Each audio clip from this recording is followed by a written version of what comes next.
Welcome to Stories by Marasim.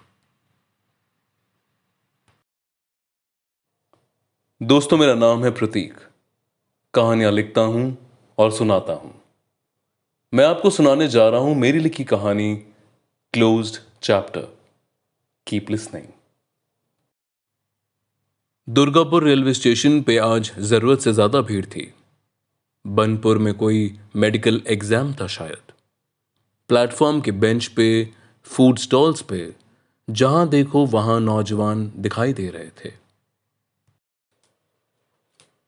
यात्रीगण कृपया ध्यान दीजिए। गाड़ी नंबर 123003 पूर्वा एक्सप्रेस प्लेटफॉर्म नंबर 4 पे खड़ी है। यात्रियों से निवेदन है कि कृपया पटरियों पे ना उतरे और पुल द्वारा ही प्लेटफॉर्म पार करें। धन्यवाद। अनाउंसमेंट होते ही लोग फटाफट पटरियों पे उतर गए और प्लेटफॉर्म नंबर 4 पे खड़ी पूर्वा एक्सप्रेस पे चढ़ने लगे। हावड़ा से नई दिल्ली जाने वाली इस ट्रेन में अभी तक सिर्फ रिजर्व सीट्स वाले यात्री थे, लेकिन रूट में दुर्गापुर पड़ने की वजह से अनरिजर्व सीट्स वाले यात्री भी चढ़ने लगे। स्लीपर डिब्बे के गेट पे 5-5 लोग फंसे हुए थे और भीड़ का यह हाल था कि कुछ रिजर्व सीट्स वाले यात्री भी ट्रेन में नहीं चढ़ पा रहे थे। एसी फर्स्ट क्लास कंपार्टमेंट का माहौल अलग था। वहां खामोश कंपार्टमेंट के चौड़े लाल गद्दे वाली सीट्स पे लोग बड़े आराम से बैठे थे और गाड़ी के चलने का इंतजार कर रहे थे। वहां कंपार्टमेंट नंबर A2 में विंडो के आमने सामने वाली 2 सीटों में से एक पे बैठे थे प्रोफेसर आलोक सिन्हा। उम्र यही कुछ 55-56 साल, चेहरा भरा हुआ जिसपे ताव दी हुई मूछें थी, पेट जरा निकला हुआ और कलाई के पास एक पुराना खरोच का निशान था। सफेद कमीज पे काला नेहरू जैकेट पहने professor Alok Sinha retired criminal psychologist और प्रोफेसर थे। उन्होंने एक किताब भी लिखी थी। प्रोफेसर सिन्हा खिड़की के बाहर शीशे से प्लेटफॉर्म पे हड़बड़ाए हुए चेहरों को मुंह बना के देख रहे थे। कहां से आ जाते हैं ब्लडी नॉनसेंस। वो अंग्रेजी अखबार का पन्ना पलटते हुए बड़बड़ाए। उस लग्जरी कंपार्टमेंट में सिर्फ 4 लोगों के बैठने का इंतजाम था, हालांकि बाकी 3 लोगों का अता पता भी नहीं था। अचानक ट्रेन ने खिसकना शुरू कर दिया और प्लेटफॉर्म से आती वो हल्की आवाजें और हल्की होती चली गई। प्रोफेसर सिन्हा ने सीट होल्डर में फंसी पानी की बोतल निकाली, 2 घूंट पी के खिड़की के बाहर देखने लगे। दुर्गापुर स्टेशन के आउटर पे खड़े खराब इंजन, कुछ पुराने रेल के डिब्बे, रेलवे कॉलोनी की बाउंड्री दिख रही थी। बीच बीच में क्रॉसिंग पे रेल के गुजर जाने का इंतजार कर रहे टैक्सी और मोटरसाइकिल भी दिखाई दे रहे थे। तभी उस कंपार्टमेंट का दरवाजा किसी ने स्लाइड किया तो प्रोफेसर सिन्हा ने चौंक के देखा। हेलो, एक 30-35 साल वाले शख्स ने कहा तो प्रोफेसर सिन्हा ने मुस्कुरा के जवाब दिया। काली टी शर्ट और ढीली जीन्स पहने उस शख्स के पास पहियों वाला ट्रॉली बैग था। उसे खींचते हुए वो प्रोफेसर सिन्हा के ठीक सामने वाली सीट के पास लाया और नीचे खिसका दिया। हाँ, एक गहरी सांस लेते हुए वो बैठ गया। फिर कंधे पे टंगे पिट्ठू बैग को उतारा और उस पे से कुछ कागज और पेन निकालकर उन पे शॉर्ट हैंड से कुछ लिखने लगा। प्रोफेसर सिन्हा उस शख्स को कुछ ज्यादा ही गौर से देख रहे थे, जैसे किसी को पहचानने की कोशिश कर रहे हो। तभी उन्होंने देखा कि वो शख्स पेन को उलट पुलट के देख रहा था। शायद पेन रुक रुक के चल रहा था। वो अपने कागजों को उलट पुलट के कोई खराब कागज ढूंढने लगा ताकि उसके पेन को चला के ठीक कर सके। लीजिए, इस पर ट्राई कीजिए। प्रोफेसर सिन्हा ने अपना अखबार उसकी ओर बढ़ा दिया। ओह, थैंक यू कह के वो मुस्कुराया और अखबार पे कुछ लिखने की कोशिश करने लगा। पेन अभी भी रुक रुक के चल रहा था। लाइए, मुझे दीजिए। प्रोफेसर सिन्हा ने आगे बढ़ के पेन और अखबार दोनों मांगा और कलम दाएं हाथ पे पकड़कर जोर जोर से चटकने लगे। फिर अखबार पे कुछ लिखते हुए बोले, लीजिए, चलने लगा। तजुर्बा आखिरकार काम आता है। कह के गर्व से हंसते हुए उन्होंने पेन वापस कर दिया और अपने काम में उलझ गए। कुछ देर बाद प्रोफेसर सिन्हा फिर से उस शख्स को गौर से देखने लगे। ट्रेन शहर क्रॉस कर चुका था। खिड़की से दूर हरे भरे खेत, दीवारों पे बंगाली में लिखे दवाखानों के नाम और खुला हुआ आसमान दिखाई दे रहा था। तो फिर कब आए बाहर से? प्रोफेसर सिन्हा ने इस बार चेहरे पे शरारत भरे अंदाज में पूछा तो वो हड़बड़ा गया। जी आप पहचानते हैं मुझे? आपको कैसे पता? उसने कागज एक तरफ रखते हुए पूछा। मुस्कुराते प्रोफेसर सिन्हा बोले, आपके सूटकेस के एयरपोर्ट टैग ने बता दिया। ओह आई सी। उस शख्स ने सीट के नीचे बाहर झांकती हुई ट्रॉली बैग को थोड़ा और अंदर खिसकाते हुए मुस्कुराते हुए जवाब दिया, you very smart mister Sinha. इस बार प्रोफेसर सिन्हा के चेहरे पे हैरानी आई। अब आपको मेरा नाम कैसे मालूम? तो अभी मैं कहूँ आपको देखा देखा जरूर है। प्रोफेसर सिन्हा ने हड़बड़ाई हुई बेचैन आवाज में पूछा तो वो शख्स मुस्कुराया और अखबार की तरफ इशारा करते हुए बोला, सर 99% लोग पेन चलाने की कोशिश में अपना ही नाम लिखते हैं। ओह। प्रोफेसर सिन्हा मुस्कुराए तो उस शख्स ने हाथ आगे बढ़ाया। सर कुलदीप सामंत, बहरीन में बिजनेस करता हूँ, बिजनेस ट्रिप पे आया हूँ। क्यूल जंक्शन में एक दिन का काम है, फिर दिल्ली से बहरीन की फ्लाइट है। प्रोफेसर सिन्हा ने हाथ थामते हुए कहा, professor Alok Sinha, as you know, retired criminal psychologist and retired professor, Calcutta university. Alok Sinha. Kuldeep ने प्रोफेसर सिन्हा का हाथ पकड़े पकड़े नाम दोहराया। आप वही क्रिमिनल साइकोलॉजिस्ट तो नहीं है जिन्होंने वो किताब लिखी थी, close chapters? Is that you? Professor Sinha ने फक्र से चेहरा हिलाते हुए कहा, जी हाँ, आपने पढ़ी है? जी पढ़ी तो नहीं है, कुलदीप ने जवाब दिया, लेकिन बड़ा जिक्र सुना है उसका। एक आदमी जिसकी बीवी का अफेयर किसी दूसरे शख्स से हो जाता है और वो आदमी बड़ी चालाकी से उस शख्स का कत्ल कर देता है, इसी बारे में है ना? प्रोफेसर सिन्हा अपना नेहरू जैकेट ठीक करके सीट पे जरा पीछे खिसकते हुए हाँ में सर हिलाया। Oh great to meet you sir, Kuldeep ने हिचकिचाते हुए कहा। एक्चुअली मैं थ्रिलर नॉवेल्स का बहुत शौकीन हूँ। इनफैक्ट मैं खुद अपना थ्रिलर लिख रहा हूँ। जेफरी आर्चर, हालन कोबिन, अगाथा क्रिस्टी और हाँ जॉन ग्रिशम, इन सबको सर मैंने खूब पढ़ा है। मेरे एक दोस्त ने आपकी बुक सजेस्ट करी थी लेकिन मौका नहीं लगा। बाय द वे आपको पता है कि कुछ लोग कहते हैं कि वो कहानी मेरी असल ज़िंदगी की कहानी है। प्रोफेसर सिन्हा ने उसकी बात काटते हुए बड़े इत्मीनान से कहा, मैं जानता हूँ, मैंने अपनी बीवी के उस आशिक का कत्ल कर दिया और इस परफेक्शन से किया कि आज तक उस केस को कोई भी क्रैक नहीं कर पाया। क्यों कुलदीप जी, यही कहते हैं ना? कुलदीप अपने सीट पे खिसक के बोला, हाँ लेकिन आप क्या कहते हैं? मैं मैं कुछ नहीं कहता, खामोश रहता हूँ पर इनकार भी नहीं करता। देखिए कुलदीप जी, मेरा एक मानना है, करप्शन हो या कत्ल, अगर करने वाला इस परफेक्शन के साथ कर रहा है कि उसका पकड़ा जाना नामुमकिन हो तो ये तो मैं उसको टैलेंट कहूंगा ना। प्रोफेसर सिन्हा पूरे जोश में आ गए थे। पैर पे पैर रख के बोले, इतनी बड़ी पुलिस फोर्स है, इन्वेस्टिगेशन एजेंसीज है, डिटेक्टिव्स हैं, अरे कोई इतने लोगों को फेल कर सकता है तो ये तो आर्ट है ना। यानी किताब सच है? कुलदीप ने कहा तो उसकी बात काटते हुए बोले, अब सच है या झूठ है इसका फैसला लोग करें, पढ़ने वाले करें, आप करें। फिर सीट पे पड़े एक लेदर बैग से एक किताब निकालते हुए उसकी ओर बढ़ाते हुए बोले, लीजिए पढ़िए इसे और बताइए ये एकदम परफेक्ट बिना कोई सबूत वाला कत्ल है या नहीं। मुस्कुराते हुए प्रोफेसर सिन्हा ने आगे बढ़ के किताब कुलदीप की ओर बढ़ा दी। कुलदीप उस किताब को उलटने पुलटने लगा जिसके काले रंग के कवर पे खून से सना चाकू बना था और पीछे खून से सनी एक लाश थी।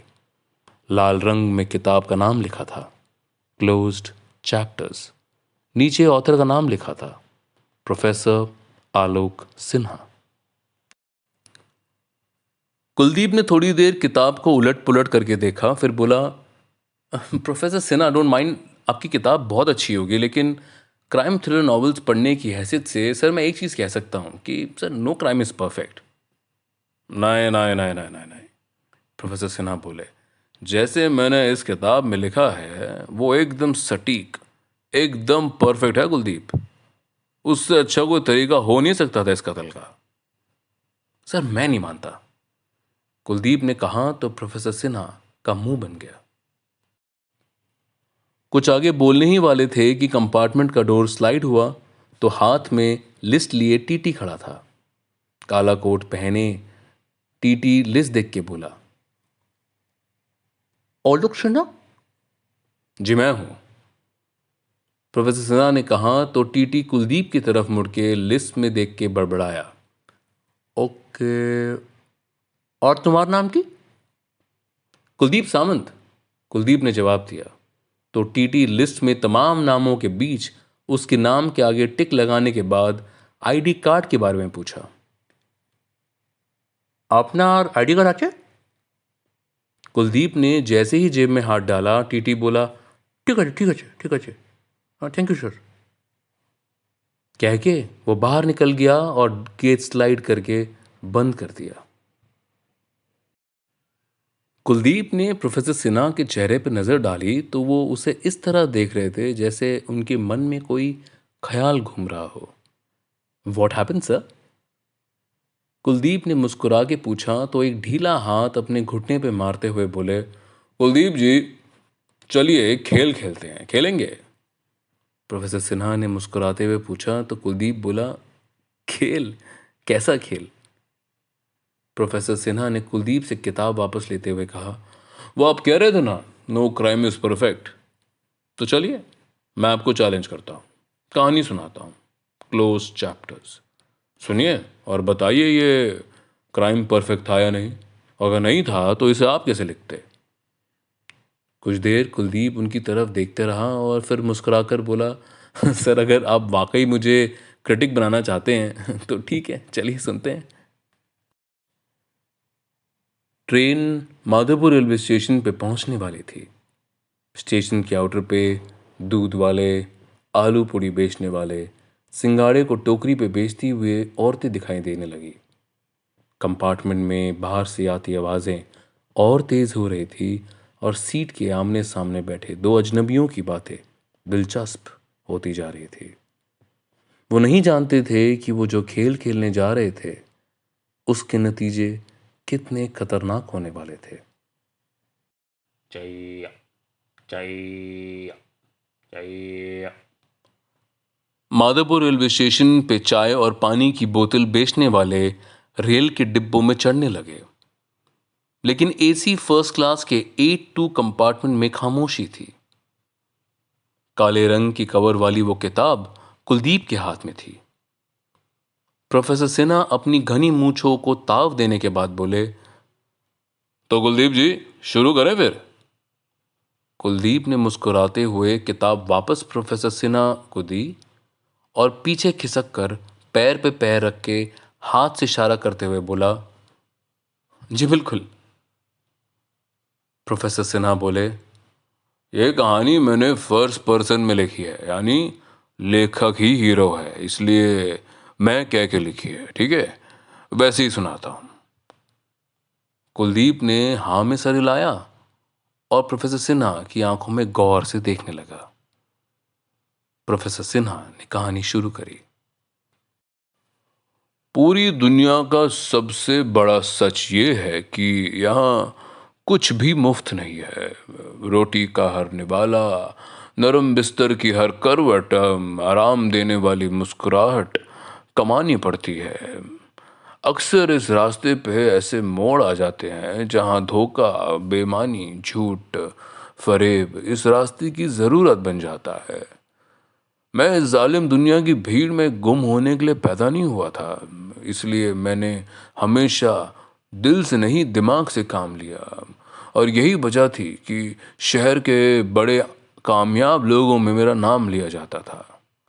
मेरे कई कारोबार थे, प्रॉपर्टी बिजनेस, फिशरीज, गाड़ियों की खरीद फरोख्त और एक बड़ा पोल्ट्री फार्म भी था। सब कुछ था, दौलत, कामयाबी, रुतबा, इज्जत और हाँ, एक चाहने वाली बीवी भी। रोमा नाम था उसका। कुलदीप ने देखा कि रोमा का नाम आते ही प्रोफेसर सिन्हा के चेहरे के हाव भाव बदले। वो अपनी लिखी कहानी में ऐसे खो गए जैसे रोमा का किरदार उनकी असल बीवी का किरदार हो। उन्होंने आगे कहा, मैंने रोमा को जिंदगी की सारी खुशियां दी, आलीशान बंगला दिया, नौकर चाकर, दौलत, हर ऐशो आराम की चीज। लेकिन तब मैं कहाँ जानता था कि उसको दी हुई ये ऐशो आराम वाली जिंदगी एक दिन मेरे लिए ही नासूर बन जाएगी।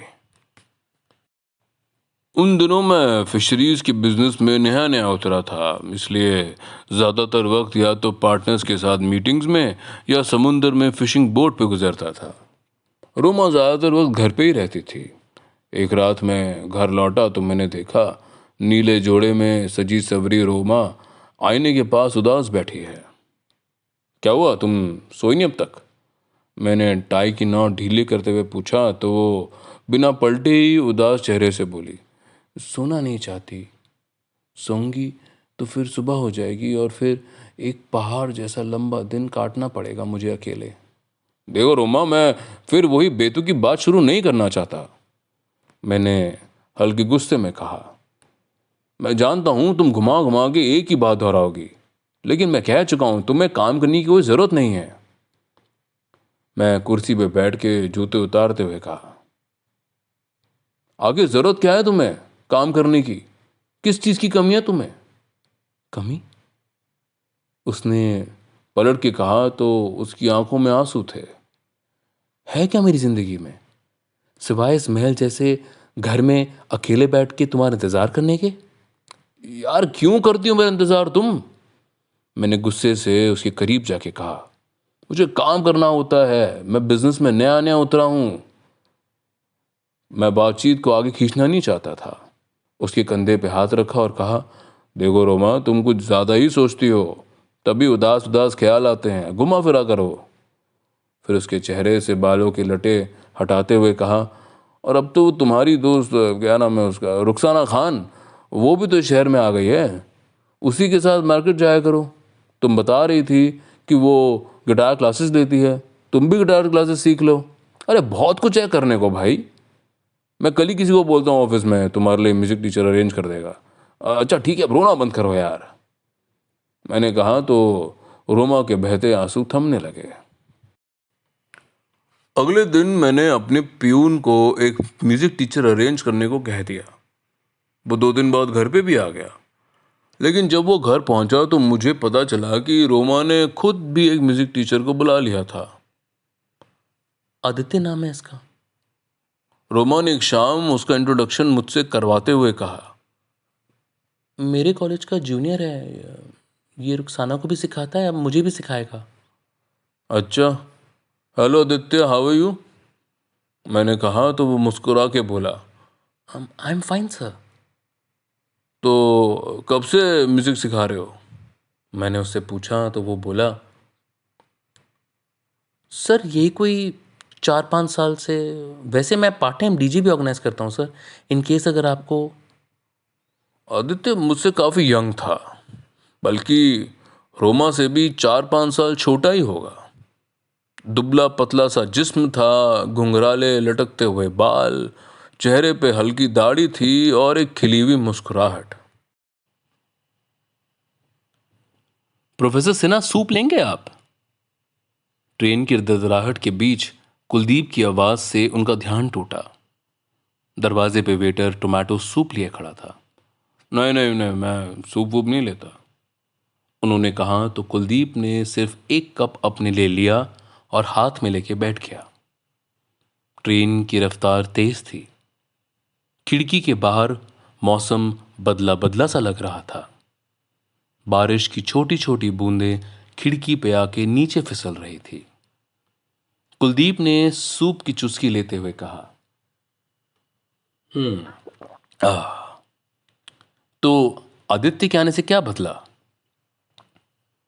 हाँ, सब कुछ बदल गया। प्रोफेसर सिन्हा ने खिड़की के बाहर ही देखते हुए कहा। आदित्य के आने से रोमा काफी चेंज हो गई थी। मैं जब ऑफिस या पोल्ट्री फार्म से लौटता था, अब रोमा के चेहरे पे बोरियत और उदासी नहीं दिखती थी। वो बड़ी खुश लगती थी। एक शाम मैं घर वापस पहुंचा तो आदित्य की आवाज मेरे कानों में पड़ी। मैं गेस्ट रूम के पास पहुंचा तो रोमा और आदित्य गिटार लिए बैठे थे। उन दोनों के चेहरे पे एक अजीब सी मुस्कुराहट थी। वो दोनों जैसे मुस्कुरा रहे थे, उनकी बातें गिटार के बारे में तो नहीं लग रही थी। मुझे देखते ही दोनों हक्का बक्का रह गए। मैंने एक नाराज नजर डाली और वहां से चला गया। उस दिन के बाद मैंने रोमा पे खास नजर रखना शुरू कर दिया। उसके ड्राइवर को भी कह दिया था कि वो जहां जाती है, जिससे मिलती है, कहाँ मिलती है, इसकी पूरी रिपोर्ट चाहिए मुझे। अब मैं घर आके अगर गिटार क्लासेस के बारे में कोई सवाल करता था तो वो हड़बड़ा जाती थी। हाँ, अच्छी चल रही है, सीख रही हूँ अभी तो, टाइम लगेगा, लाइए कोट दीजिए, चलिए खाना लगा दिया है। आदित्य का नाम आते ही उसकी आवाज ऐसे लड़खड़ाने लगती थी। खैर, वक्त गुजरता रहा। एक दोपहर मैं पोल्ट्री फार्म में था और फार्म के चारों तरफ से घिरी हुई जाली का मुआयना कर रहा था। मेरे पास रोमा का फोन आया।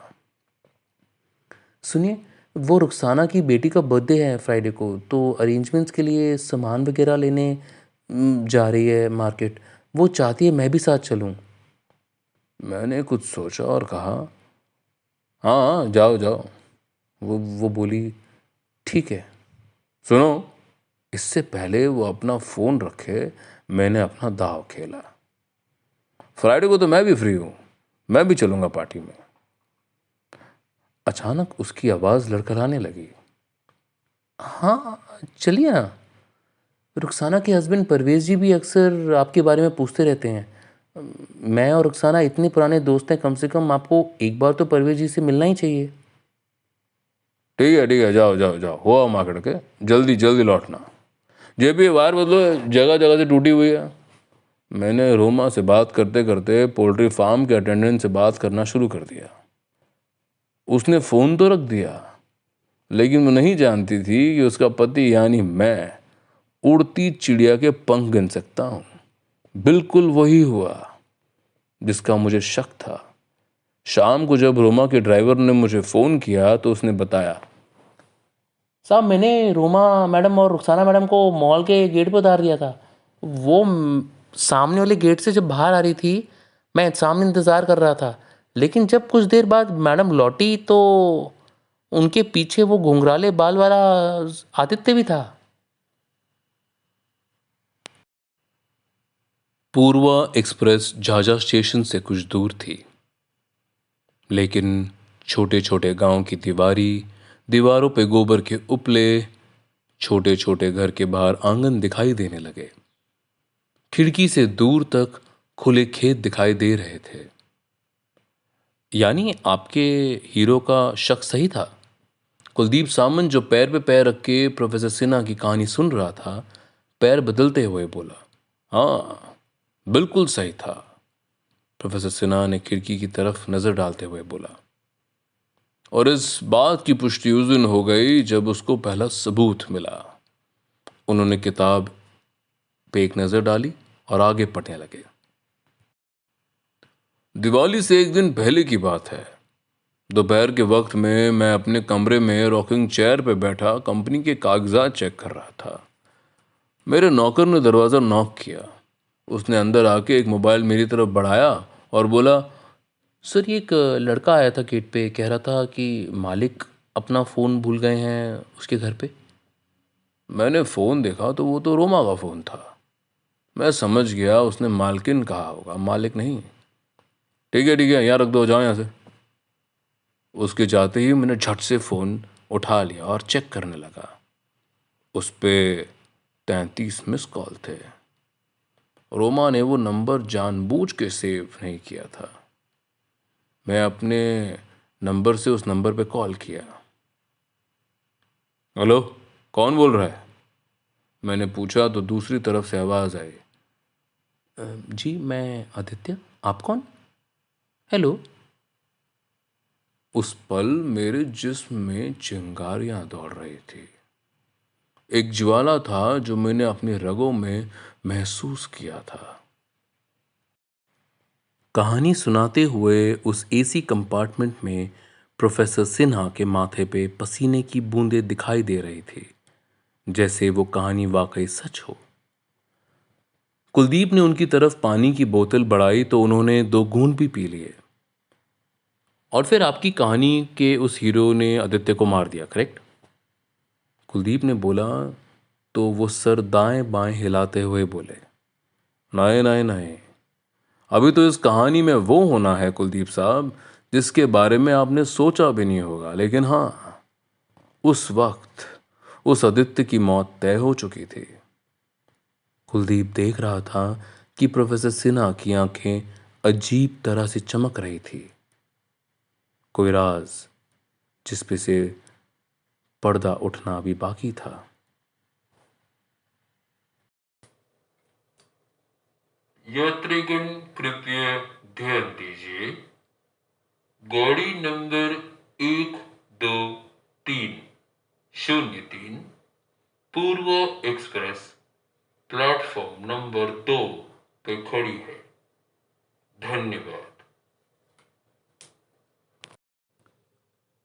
झाझा स्टेशन पे इस अनाउंसमेंट के बाद ट्रेन ने चलना शुरू कर दिया।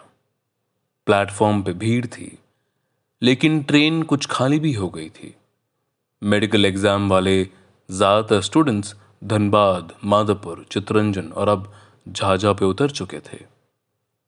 ट्रेन ने धीरे धीरे रफ्तार पकड़ी और प्लेटफॉर्म से आती आवाज़ें धीरे हो गई। A2 कंपार्टमेंट में प्रोफेसर सिन्हा के सामने वाली सीट खाली थी। कुलदीप अभी अपनी सीट पे नहीं था। प्रोफेसर सिन्हा किसी गहरी सोच में डूबे थे। तभी कंपार्टमेंट का दरवाजा स्लाइड हुआ। कुलदीप अपने भीगे हाथों को रुमाल से पोंछते हुए अंदर आया और सीट पे बैठते हुए बोला, सॉरी सॉरी, जी बताइए फिर क्या हुआ? क्या रोमा का पति गया रुखसाना की पार्टी में?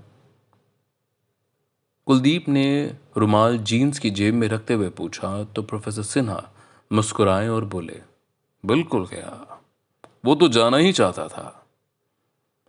उन्होंने किताब वापस उठाई और एक खास पन्ना जिसको मोड़ के रखा था उसे देखकर पढ़ने लगे।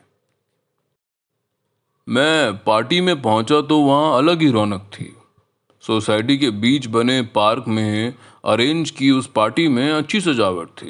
एक तरफ खाने पीने का इंतज़ाम था और दूसरी तरफ डीजे का इंतज़ाम था। वहाँ तेज़ म्यूज़िक के साथ लाल पीले लाइट भी लगे हुए थे। मैं रोमा के साथ गेट से दाखिल हुआ तो रुखसाना मेन गेट पे ही खड़ी थी। आइए आइए, वेलकम, उसने मुस्कुरा के कहा और रोमा को धीरे से गले लगा लिया। मैंने रुखसाना को इससे पहले अपनी शादी में ही देखा था। काफ़ी बदल गई थी वो। खैर, केक भी कटा, हैप्पी बर्थडे सॉन्ग भी हुआ, खाना पीना भी शुरू हो गया, लेकिन मैं किनारे बैठा उस चेहरे को ढूंढ रहा था जिसकी मुझे वहाँ होने का पूरा शक था। और मेरा शक सही भी निकला। मैंने देखा रोमा डीजे के फ्लोर के पास खड़ी मुस्कुरा रही है। मैंने डीजे पर नज़र डाली तो मैं चौंक गया। डीजे आदित्य था। ट्रेन में चिपती हुई खामोशी थी। कुलदीप प्रोफेसर सिन्हा को बड़े गौर से देख रहा था। क्या कहानी के हीरो को इसके अलावा भी कोई सबूत मिला? उसने पूछा तो प्रोफेसर सिन्हा ने आहिस्ता सर हिलाया और बोला, हाँ, मिला। मिला वो सबूत जिसके बाद कुछ सोचने समझने को बाकी नहीं रह गया। उन्होंने गहरी सांस ली और आगे पढ़ना शुरू किया। वो 23 दिसंबर की तारीख थी, मुझे याद है। दुनिया क्रिसमस और नए साल की तैयारियों में लगी थी, मग्न थी। मेरी बीवी रोमा हफ्ता भर अपनी असनसोल वाली मासी के घर रह के 2 दिन पहले ही आई थी। दोपहर को घर के लैंडलाइन पे फोन आया। फोन दार्जिलिंग के किसी होटल का था। सर मैं होटल मैफेयर से बोल रहा हूँ। आपने कुछ दिन पहले हमारे यहाँ स्टे किया था। Sir this is a feedback call. क्या आपने होटल के स्टे से सेटिस्फाइड हैं? Any suggestions, any feedback? मेरा जिस्म गुस्से से कांप रहा था। मैंने फटाफट होटल का एड्रेस निकाला और उसी शाम दार्जिलिंग के लिए निकल गया। अगले दिन जब मैं गुस्से से कांपते हुए होटल रिसेप्शन पे पहुंचा और उनका एंट्री रजिस्टर देखा तो कमरा नंबर 324 के आगे 2 नाम लिखे थे, रोमा और आदित्य। बस यही वो पल था जिसमें मैंने ये फैसला कर दिया था कि मैं उस आदित्य को ऐसी मौत दूंगा कि फिर किसी और की बीवी बेवफाई करने से पहले 10,000 बार सोचेगी। कुलदीप ने देखा कि अब प्रोफेसर सिन्हा की आंखों में एक हैवानियत नजर आ रही थी। उन्होंने किताब के पन्ने पलटे और आगे पढ़ना शुरू किया। इंतकाम से बढ़कर दुनिया में और कोई नशा नहीं होता। अपने दुश्मन को अपनी आंखों के सामने तड़पता हुआ देखने का जायका कुछ और ही है, और वो जायका मैंने चखा नई साल की पार्टी में, जो मैंने खास तौर पे आदित्य के मौत के लिए सजाई थी। मैंने अपने बिजनेस पार्टनर्स के साथ अपनी छोटी क्रूज बोट पे पार्टी ऑर्गेनाइज करी थी। आदित्य को डीजे के तौर पे इनवाइट भी किया। अभी न्यू ईयर सर, हाथ में अपना ड्रिंक लिए झूमते हुए आदित्य ने मुझसे कहा था। अपनी मौत से कुछ घंटे पहले 12 बजे के बाद जब नशा सब पे हावी हो गया, सब थक गए, मैंने आदित्य से कहा, आदित्य यार कुछ बात करनी है तुमसे, आओ जरा साथ में। मैंने कहा तो वो मेरे साथ आया और हम बोट के एक ऐसे हिस्से में पहुंच गए जहां हल्का अंधेरा था और सन्नाटा भी। हैप्पी न्यू ईयर आदित्य, मैंने कहा तो वो मुस्कुराया। सेम टू यू सर, लेकिन यहाँ क्यों? उसने दाएं बाएं देखते हुए कहा। तो मैंने कहा, कमाल के आर्टिस्ट हो यार तुम। हाँ सर, ये डीजिंग भी आर्ट ही है। वो बोला तो मैंने करीब आके कहा, नहीं नहीं नहीं नहीं, मैं उसकी बात नहीं कर रहा हूँ।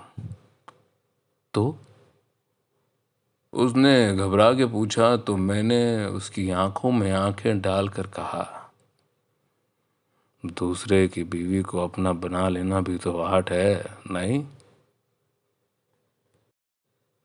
मैंने कहा तो वो ऐसे घबराया जैसे किसी ने उसकी चोरी पकड़ ली हो। क्या क्या मतलब सर? आप क्या कहना चाहते हैं? शराब कह के उसके मैंने गाल पे जोरदार थप्पड़ मारा। वो गिड़गिड़ाने लगा। Sir sir, I am sorry sir. Sir मैंने तो, आई एम सॉरी सर। मैं सच कह रहा हूँ सर, शुरुआत मेरी तरफ से नहीं हुई थी सर। मेरी तरफ से ऐसा कुछ भी नहीं था सर। सर वो, सर प्लीज़ छोड़ दीजिए सर मुझको। कहते कहते वो भागने लगा। तभी मैंने वहां से पहले से छुपाया हुआ एक लंबा लोहे का रॉड उठाया और उसके सर पे दे मारा। आदित्य जमीन पे गिर गया, खून से लथपथ, लेकिन सांसें चल रही थी। मैं उसके सीने पे बैठ गया और उसका गला अपने दोनों हथेलियों के बीच कसने लगा। वो तड़प रहा था। उसने मेरी कलाई को कस के पकड़ लिया, इतनी तेज कि उसके नाखून मेरे कलाई को नोच रहे थे। लेकिन मैं उसका गला दबाता रहा, दबाता रहा। कुछ 1.5 मिनट लगा होगा। उसका हाथ एक तरफ गिर गया। मैंने मुआयना किया तो उसकी सांसें रुक चुकी थी। वो मर चुका था। मैंने फटाफट खून साफ किया। उस अंधेरे में उस शिप के किनारे उस बॉडी को ले गया। लेकिन मैं जानता था कि बॉडी को पानी में फेंका तो वो कुछ दिन में ऊपर तैरने लगेगी। उसका इंतज़ाम भी मैंने पहले से कर रखा था। मैंने उसकी बॉडी को एक जाली में लपेटा, वही जाली जो पोल्ट्री फार्म में यूज़ होता है। तार से बनी उस जाली में आदित्य की बॉडी के साथ 2 भारी पत्थर भी लपेटे और पानी में फेंक दिया। खेल खत्म। That's amazing sir. कुलदीप ने मुट्ठी कसते हुए कहा। बॉडी डिकम्पोज होने पे ऊपर नहीं आएगी और जाली की वजह से मछलियां वगैरह बॉडी को खा लेंगी, राइट? उसने प्रोफेसर सिन्हा की तरफ देखकर पूछा तो वो फक्र से अपनी मूंछों को ताव देते हुए मुस्कुराए और बोले, और इस तरह मेरी कहानी का हीरो अपना इंतकाम मुकम्मल करता है, वो भी इस परफेक्शन के साथ कि ना तो कोई केस बनता है, ना पुलिस को डेड बॉडी मिलती है और सज़ा सज़ा का तो सवाल ही पैदा नहीं होता। This is a perfect crime.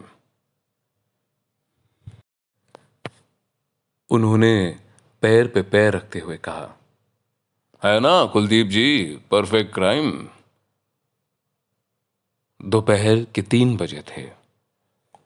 दूर तक फैली हरियाली बारिश में धुली धुली सी लग रही थी। लहराते हुए खेत, कुछ पक्के मकान, सब गुजरते जा रहे थे उसकी कहानी की तरह। तो बताइए थ्रिलर एक्सपर्ट साहब, प्रोफेसर सिन्हा ने मजाकिया तरीके से कुलदीप को कहा, मेरी कहानी में कोई कमी, कोई विशेष टिप्पणी करेंगे आप या फिर मानते हो कि कहानी परफेक्ट है?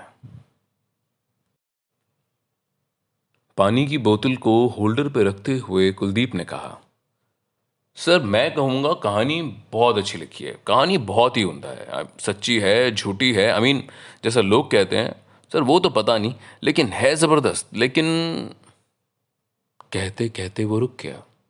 लेकिन क्या, बोलो, प्रोफेसर सिन्हा ने पूछा तो मुस्कुराते हुए कुलदीप ने किताब हाथ में ले ली और कहा, लेकिन सर मैं इसे परफेक्ट कत्ल नहीं मानता।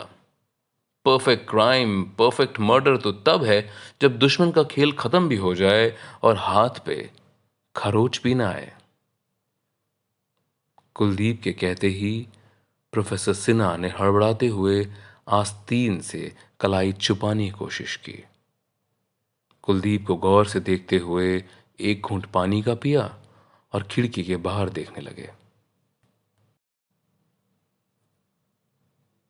ट्रेन जमुई रेलवे स्टेशन पे पहुंच चुकी थी। प्लेटफॉर्म की घनी भीड़ थके हारे चेहरे आते जाते ट्रेनों को देख रही थी। प्रोफेसर सिन्हा ने हिम्मत जुटा के कहा, तो तुम ही बता दो कि अगर ये कहानी तुमने लिखी होती तो तुम्हारी कहानी का किरदार परफेक्ट क्राइम कैसे करता, मैं भी तो सुनूं। कुलदीप ने किताब इस तरह किनारे रख दी जैसे इसकी उसको जरूरत ही नहीं।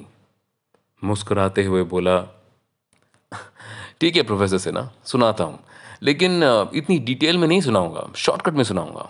Is that okay? हाँ हाँ ठीक है, तुम शुरू तो करो। प्रोफेसर सिन्हा ने गर्दन झटकते हुए कहा तो कुलदीप ने गहरी सांस ली और कहा, शुरुआती कहानी तो वैसी ही होगी जैसे आपने सुनाई। मुझे एक रोज पता चलता है कि मेरी बीवी का उसके किसी कॉलेज जूनियर के साथ अफेयर है। वो लड़का आदित्य मेरी बीवी और उसकी सहेली को गिटार सिखाता है। मैं आदित्य और अपनी बीवी पर नज़र रखता हूँ और उनकी बातें भी सुनता हूँ। मेरी वाइफ की एक सहेली है जिसका हस्बैंड, उनका नाम कोई भी नाम रख सकते हैं, चलिए प्रोफेसर सिन्हा ही सही। प्रोफेसर सिन्हा अपना नाम सुनकर मुस्कुराए और पीछे होकर हाथ बांध के बैठ गए। कुलदीप ने आगे कहा, तो सर कैरेक्टर्स में कंफ्यूज मत होइएगा, फिर से बताता हूँ। मेरी पत्नी का अफेयर गिटारिस्ट आदित्य के साथ, मेरी पत्नी की एक सहेली है और उसके पति का नाम है प्रोफेसर आलोक सिन्हा। ठीक है, चलिए आगे सुनाता हूं। मैं आदित्य को जान से मारने की कोशिश कर रहा था। मुझको बस एक मौके की तलाश थी। लेकिन एक रोज जब मैं ऑफिस से लौटा तो मैंने रोज की तरह कान लगा के अपनी बीवी और आदित्य की बातें सुनी। आदित्य मेरी बीवी से कह रहा था, यार ये रोमा का पति प्रोफेसर सिन्हा, यार बहुत अजीब आदमी है, बेवजह शक करता है। उसे लगता है कि मेरा और उसकी बीवी रोमा का अफेयर है, जबकि हम दोनों इसलिए मुस्कुराते रहते हैं क्योंकि वहां तुम्हारी बात होती है। मेरी बीवी ने आदित्य का हाथ अपने हाथ में लिया और चूमते हुए कहा, अरे वो क्रिमिनल साइकोलॉजिस्ट है, शक तो करेगा ही। आदित्य ने कहा, अरे वो तो ठीक है, लेकिन कभी कभी बड़ा अजीब लगता है। मुझे पता चल जाता है कि वो दरवाजे के पास खड़े हमारी बातें सुनता है, अजीब सा डर लगता है मुझे। उस रोज मुझे पता चला कि भले गिटारिस्ट का अफेयर मेरी बीवी के साथ चल रहा था, लेकिन मेरी बीवी की सहेली रोमा के पति प्रोफेसर सिन्हा को लगता था कि उस गिटारिस्ट का अफेयर उनकी बीवी के साथ है। मैंने प्रोफेसर सिन्हा के बारे में थोड़ी जानकारी इकट्ठा करी तो पता चला कि आदमी चालू बहुत है, लेकिन उतना भी नहीं जितना वो खुद को समझता है। और उसी दिन मैंने फैसला कर लिया था कि आदित्य का कत्ल का नेक काम मैं अपने हाथों से नहीं करूंगा, प्रोफेसर सिन्हा के हाथों करवाऊंगा। खेल खत्म भी हो जाएगा और मेरे हाथों पे खरोच भी नहीं आएगी। पूर्वा एक्सप्रेस जमुई के खूबसूरत खेतों के बीचों बीच गुजर रही थी। दूर दूर तक फैली जमीन और आसमान दिखाई दे रहे थे। बाहर का शोर एसी कंपार्टमेंट A2 के अंदर आते आते हल्की हलचल में बदल रहा था। कुलदीप की कहानी सुनते सुनते प्रोफेसर सिन्हा की आंखों की चमक और चेहरे की हैरानी बढ़ती जा रही थी। क्या हुआ प्रोफेसर सिन्हा? कुलदीप ने हंसकर कहा, आप शौक में क्यों आ गए? ये तो महज एक कहानी है और ये कहानी मेरी है, मैं जो चाहे करूं। Relax, this is just a story. Professor Sinha अपना खुला हुआ मुंह बंद करते हुए बोले, हाँ हाँ जी जी, कोई बात नहीं, सुनाइए सुनाइए। कुलदीप मुस्कुराया और बोला, तो प्लानिंग तो मैं कर चुका था, लेकिन मुझे चाहिए था एक मौका। और ये मौका मुझे उस दिन मिला जिस दिन मेरी बीवी रुखसाना ने मुझे कहा कि वो हमारी बेटी के बर्थडे सेलिब्रेशन के लिए मार्केट जाकर सामान वगैरह लाना चाहती थी। मैं जानता था कि वहाँ रुखसाना से मिलने उसका प्रेमी आदित्य ज़रूर आएगा, और ये भी जानता था कि प्रोफेसर सिन्हा अपनी रोमा पे नज़र ज़रूर उठा रहे होंगे। इसलिए मैंने रुखसाना से कह दिया, हाँ हाँ चली जाओ, लेकिन यार गाड़ी आज थोड़ी ख़राब है, तुम ऐसा क्यों नहीं करती? अपनी दोस्त रोमा को बुला लो, उसकी गाड़ी में चले जाओ, तुम्हें कंपनी मिल जाएगी। ये कहकर मेरा तीर एकदम निशाने पे बैठा। मेरी बीवी रुखसाना जब रोमा के साथ उसकी गाड़ी में मॉल पहुंची तो प्रोफेसर सिन्हा का ड्राइवर नजर रख रहा था। उसने आदित्य को वहां देखा और फौरन प्रोफेसर सिन्हा को बता दिया। क्या हुआ प्रोफेसर सिन्हा, आप कहां खो गए? It's just a story. Kuldeep ने प्रोफेसर सिन्हा की तरफ पानी की बोतल बढ़ाते हुए कहा तो उनके परेशान चेहरे पे नकली मुस्कुराहट आई। कुलदीप आगे बोला, जो कुछ हुआ वो एक क्रिमिनल साइकोलॉजिस्ट के मन में शक का बीज बोने के लिए काफी था, और यही वक्त था मेरे अगले कदम का। एक रोज प्रोफेसर सिन्हा की बीवी रोमा रुखसाना से मिलने के लिए मेरे घर आई। मौका पाके बैग से मैंने उसका फ़ोन निकाल लिया। उसके जाने के बाद मैंने अपने नंबर से 33 बार उसके फ़ोन पे मिस कॉल दी और फिर प्रोफेसर सिन्हा के घर जाकर नौकर को ये कह दिया कि ये फ़ोन अपने मालिक को दे देना। मालिक इसीलिए कहा था ताकि वो फ़ोन प्रोफेसर सिन्हा को ही दे। ऐसा हुआ भी। थोड़ी देर बाद मेरे फ़ोन पे एक अननोन नंबर से कॉल आया। आवाज़ प्रोफेसर सिन्हा की थी। उन्होंने पूछा, हेलो, कौन बोल रहा है? मैंने कहा, मैं आदित्य। आप कौन? हेलो? दूसरी तरफ से फिर कोई आवाज नहीं आई।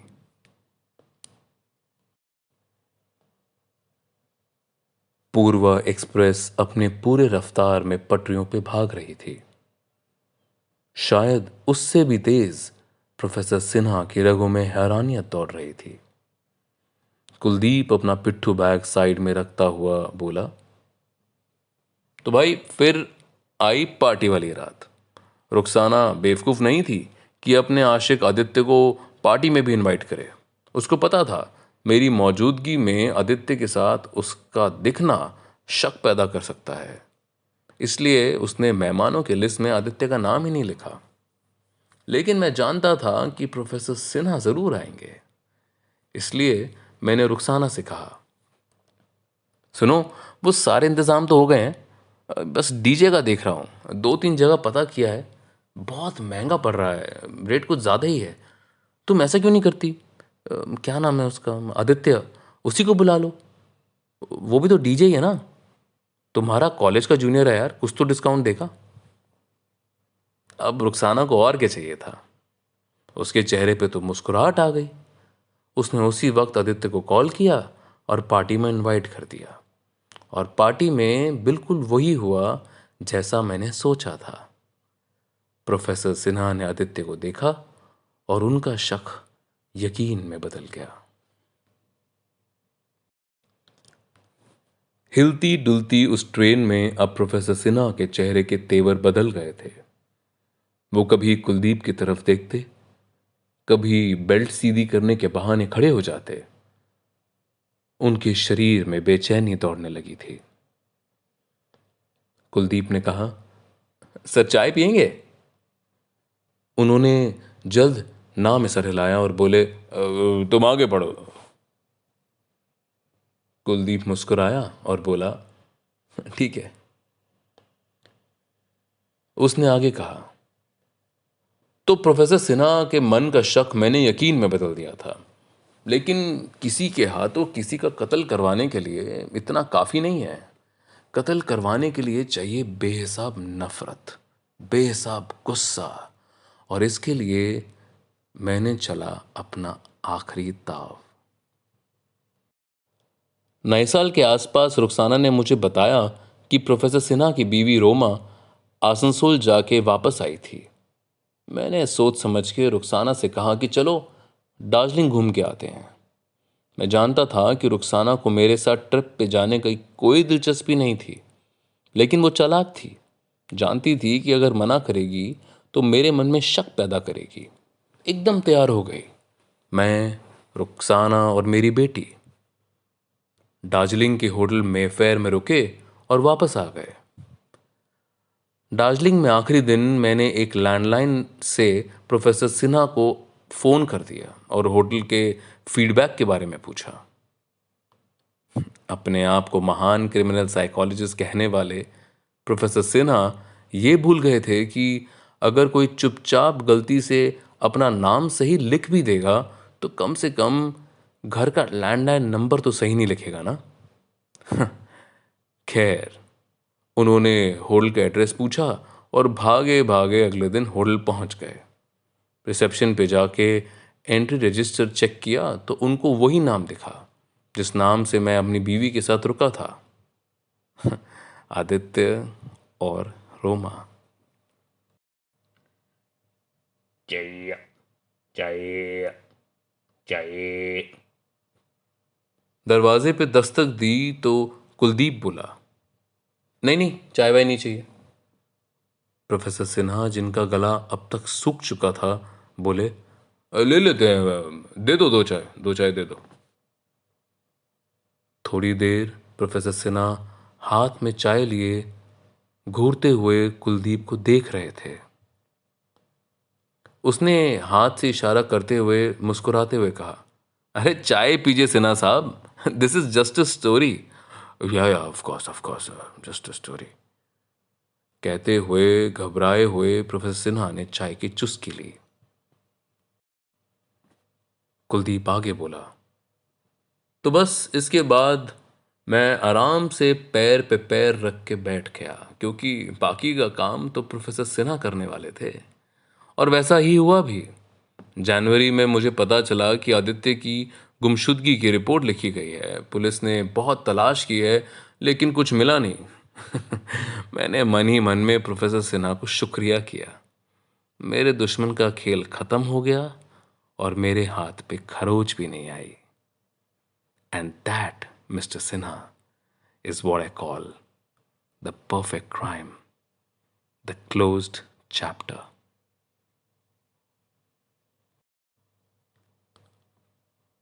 प्रोफेसर सिन्हा के हाथ पे ठंडी हो चुकी चाय का कप था। चेहरे पे घबराहट थी और आंखों में डर। पिछले आधे घंटे में उन्होंने एक बार भी अपने मूंछों को ताव नहीं किया था। कुलदीप ने खिड़की के बाहर देखा तो क्यूल रेलवे स्टेशन आने वाला था। बाहर प्लेटफॉर्म का शोर आहिस्ता आहिस्ता ट्रेन के अंदर बढ़ने लगा। तो प्रोफेसर सिन्हा, मेरा स्टेशन तो आ गया। कुलदीप ने अपना ट्रॉली बैग सीट के नीचे से निकालते हुए कहा। ट्रेन तो सर ऑन टाइम ही है, आप दिल्ली टाइम से पहुंच जाएंगे मेरे ख्याल से। सोचिएगा और फैसला कीजिएगा कि किसका क्राइम परफेक्ट था। After all this is just story. हाँ, क्यों नहीं। Well, it was nice meeting you Kuldeep ji. Professor Sinha ने हड़बड़ाते हुए कुलदीप को बोला, सेम ईयर। वैसे आज तो क्यूल में कुछ प्रॉपर्टी का काम है, लेकिन किस्मत रहेगी तो मिलेंगे सर फिर कभी। चलो, good bye sir. Professor Sinha को ये इंसान की झलक जिंदगी भर याद रहने वाली थी। प्रोफेसर सिन्हा कुलदीप को जाते हुए देख रहे थे। कुलदीप के उतर जाने के बाद वो अपनी सीट पे कुछ देर आंख बंद करके बैठे रहे, और जब ट्रेन चलने लगी तो हांफते हुए भौहें ऊंची करके आंखें फैलाई। थोड़ी देर पहले जो हुआ था उसकी एक एक झलक अब तक उनके दिमाग में घूम रही थी। Thank God it was just a story. वह बड़बड़ाए और पानी के 2 घूंट पीकर पास पड़े अखबार को उठाकर पढ़ने लगे। हालांकि बार बार उनके जहन में कुलदीप की बातें घूम रही थी, लेकिन वो फिर भी अखबार में ध्यान लगाने लगे। कुछ आधे घंटे के सफर के बाद ट्रेन मोकामा जंक्शन पे पहुंची। प्रोफेसर सिन्हा ने अखबार से झांकते हुए खिड़की के बाहर देखा तो बाहर हल्की बारिश शुरू हो चुकी थी। उन्होंने नजर घुमाई और अखबार को साइड रखकर प्लेटफॉर्म के भीड़ को देखने लगे। तभी एक आहट हुई तो उन्होंने पलट के देखा। एक नौजवान था जिसके पास एक लैपटॉप बैग था। हेलो जी, उसने कहा तो प्रोफेसर सिन्हा ने भी हेलो के इशारे में सर हिलाया। उस 25-30 साल वाले शख्स ने अपना सामान वगैरह सेट किया और उनके सामने वाली सीट पर बैठ गया। Close chapter? ये कौन राइटर है? उसने सीट पे रखी प्रोफेसर सिन्हा के नॉवल को उठाने की कोशिश करी तो प्रोफेसर सिन्हा ने फौरन किताब खींच ली। कोई बहुत एवरेज है, उन्होंने जल्द ही किताब बैग में रखते हुए कहा। कुछ देर कंपार्टमेंट में खामोशी रही और फिर वो लड़का बोला, काफी भीड़ थी आज, वो मेडिकल एग्जाम था ना। जी जी जी जी, प्रोफेसर सिन्हा ने बिना उसकी तरफ देखते हुए जवाब दिया। वो फिर बोला, मेरे को तो दुर्गापुर से चढ़ना था सर, टिकट ही वहीं से थी, लेकिन स्टेशन पहुंचते पहुंचते लेट हो गया, ट्रेन ही मिस हो गई। प्रोफेसर सिन्हा चौंके। क्या? आपका टिकट दुर्गापुर से था? उन्होंने पूछा तो वो बोला, जी जी, बाय कार यहां तक आया हूं, तब जाके ट्रेन पकड़ पाया। मेरा घर इटावा में है ना, वहां तक पहुंचना बहुत मुश्किल हो जाता। क्या नाम है आपका? प्रोफेसर सिन्हा ने हड़बड़ाते हुए पूछा तो वो बोला, कुलदीप, कुलदीप सामंत। प्रोफेसर सिन्हा के कानों में ये नाम काफी देर तक गूंजता रहा। उन्होंने सर पकड़ लिया। अगर कुलदीप सामंत ये है तो वो कौन था? कौन था वो? ये सवाल उनके मन में शोर कर रहा था। उन्हें उस शख्स की एक एक बात याद आ रही थी। सब कुछ किसी फिल्म की तरह प्रोफेसर सिन्हा के दिमाग में चलने लगा। Are you okay sir? नए वाले कुलदीप सामंत ने पूछा, जो उनका अखबार अपने हाथों में लिए पढ़ रहा था। प्रोफेसर सिन्हा ने इशारा किया कि वो ठीक हैं, तो वो वापस अखबार पढ़ने लगा।